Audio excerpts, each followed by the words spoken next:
काँग्रेसचा नेता आणि जेएनयू विद्यार्थी संघटनेचा माजी अध्यक्ष कन्हैया कुमार गेल्या काही वर्षात देशाच्या राजकारणात लोकप्रिय चेहरा बनलाय. त्यांना ईशान्य दिल्लीतून तिकीट देण्यामागे काँग्रेसची दीर्घकालीन रणनीती आहे. पूर्वांचली वर्चस्व असलेल्या या जागेवर कन्हैयाला भाजपचे मनोज तिवारी यांच्या विरोधात उभं करून काँग्रेसनं पूर्वांचलीसमोर पूर्वांचली कार्ड खेळण्याचा प्रयत्न केलाय.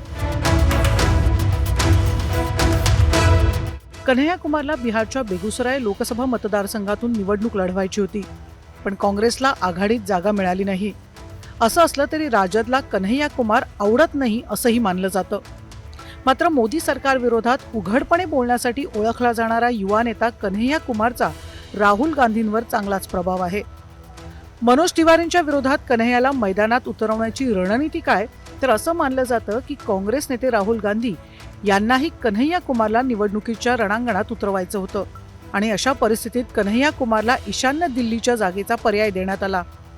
सध्या काँग्रेसची विद्यार्थी संघटना एनएसयूआयचा प्रभारी असलेल्या कन्हैया यांना लोकसभा निवडणुकीत यश मिळाल्यास दिल्लीत काँग्रेसला मोठा चेहरा मिळेल. निवडणुकीचा सूर सेट करताना कन्हैया कुमार मोदी सरकारवर जोरदार हल्लाबोर करणार आहे, त्यामुळे काँग्रेसच्या प्रचाराला बळ मिळणार हे नक्की.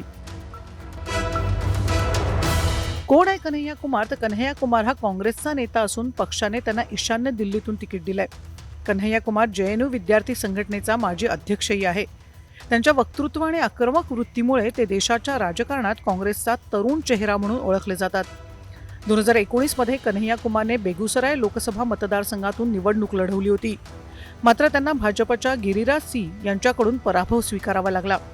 त्यावेळी कन्हैया कुमारनं सीपीआयच्या तिकिटावर निवडणूक लढवली होती.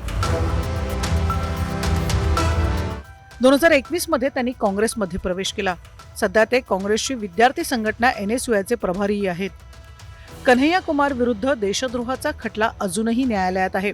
सुमारे 8 वर्षापूर्वी जेएनयूमध्ये देशविरोधी घोषणा दिल्याने ते खूप चर्चेत होते.